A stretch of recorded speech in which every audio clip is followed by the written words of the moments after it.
Hello everybody, Dark Skeleton here, and in this video I wanted to try to explain the Ranger class to you guys for Pathfinder or Dungeons & Dragons pen and paper RPGs. So the Ranger class is basically a wild warrior in the sense of differing from like a fighter, a standard sword and shield class, where this character also goes out into the wild and knows how to thrive and exist within it. So, whereas a fighter may be trained only in the art of warfare, a ranger, while perhaps not quite as skilled with a blade or with an arrow, and being able to only have equipped lighter armor, it makes up for it by having a better skill set, getting more skill ranks per level, which basically translates into having good survival skills, knowledge of nature, the ability to handle animals, because they spend so much time out in the wild, typically speaking. They've really learned to adapt and thrive within it. So if you were looking at a character that would be just fine on its own, just fine as a survivalist that doesn't really go into towns that much, a ranger does pretty dang well at that.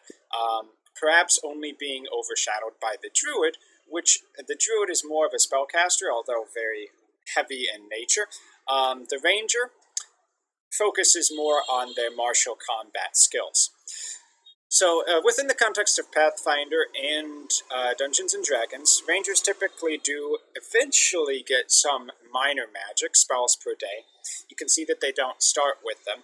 And these magic spells that they have, of course, nature-based divine magic, and not nearly as powerful as that which you'd find out of something like a druid. So these spells are mostly meant to kind of help the ranger along in their job. It might be a weapon buff, it might mean a minor healing spell or enchantment, but for the most part, the bread and butter of a ranger comes down to their combat style feats. Now, how it might work in the latest 5th edition for Dungeons & Dragons is a little bit different, but at least in Pathfinder, the idea behind combat styles is each ranger typically chooses a style of fighting which they specialize in, and that starts from 2nd level in Pathfinder, and these combat styles almost completely define how that ranger character is played. The two standard traditional types are two-weapon fighting, which is a ranger with 2 blades, or archery, which can mean using bows or crossbows in order to take down foes at a distance. Now, ever since Pathfinder, and mostly in Pathfinder, they've added extra types of styles, such as sword and shield or two-handed weapon fighting, which traditionally weren't things that rangers do, but they've kind of made it more versatile, so you can really choose what kind of combat style you want to persist in. Now, once again, although it seems like, well, it's just like a fighter that gets divine spellcasting, and not only that, but they can also get an animal companion that follows them around from 4th level and on. So it seems like, well, super OP, right? Well, the thing is that for all these ranger abilities, like the ability to have diplomacy with animals, wild empathy, to have spellcasting ability, and to get combat style feats, they're losing the heavy free feat list that you get as a fighter in D&D and Pathfinder. So, fighters generally get a truckload of bonus feats that they can use to customize their fighting abilities in almost any path imaginable. And if they get super specialized, a fighter is going to outclass pretty much anyone in terms of their ability to, like, use a sword or something like that. But then the ranger, of course, is more versatile.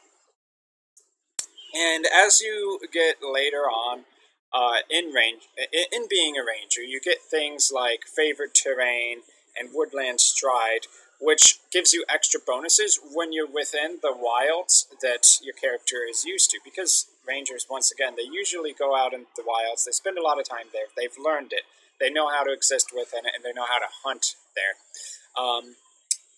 So these kind of bonuses that you can get make it so that a ranger has almost supernatural ability when it comes to the wild. So, woodland stride, for instance. A ranger may move through any sort of undergrowth at his normal speed without taking damage or suffering any other impairment. Which basically means, like, a normal character is going to get stuck in the woods pretty easily, but a ranger can just kind of dance around it. It doesn't matter. There's thorny bushes all over the place. It's easy for them to move through it. They've been there a million times. They're like Bear Grylls to the max. Extreme survivalists. I think there are some special variations on Ranger, like the Urbanite Ranger, where kind of they focus more on existing and hunting in the city, which might mean hunting bad guys or that kind of thing. But of course, we're focusing on the traditional Ranger here. So, the archetypical Ranger, if you've ever seen Lord of the Rings, you probably did hear the term Ranger. Aragorn, basically the lost heir to the throne of Gondor, is kind of the archetypical Ranger. I mean, he never has any direct magical abilities there. Magic's kind of much rarer in the Lord of the Rings universe. But he knows how to heal with natural herbs. He can become stealthy when he needs to. So one of the skills Rangers can pick up on is stealth. If you want to be kind of like a beast in the wild, a Ranger can be pretty good at emulating that kind of thing, because they know how to stealth, they know how to survive in the wild, and they're pretty wise and effective at doing all that. But then, of course, they're good with blades, too. So, basically being able to use any simple or martial weapon, and up to medium armor, as well as shields. So they can't wear heavy armor by default, but they wouldn't really want to anyway, because heavy armor usually slows you down a lot and gives you large armor check penalties. So they would only ever want to wear something like light or medium armor anyway, so that they can focus more on their skills, focus more on their stealth, their strategy, their ability to trap foes and hunt them down. Now, one other of the main abilities we didn't really touch on much, but is actually super core to Rangers, is Favorite Enemy. So, in Pathfinder, Favorite Enemy, you choose one of these Favorite Enemy types over here on the right, which is the class of creature that your character has spent the longest time studying, and then you get amazing bonuses against that particular type of creature.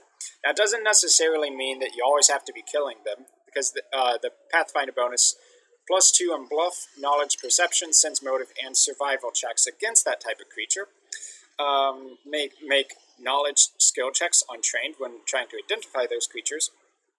And after, after each interval, the bonus against any one favorite enemy, including the one selected, if so desired, increases by +2. So you can take that +2 bonus and make it +4 if you want. And yeah, I forgot to mention, +2 bonus on weapon attacks and damage rolls. So after you get to like 10th level, that can go up to +4, +6, +8.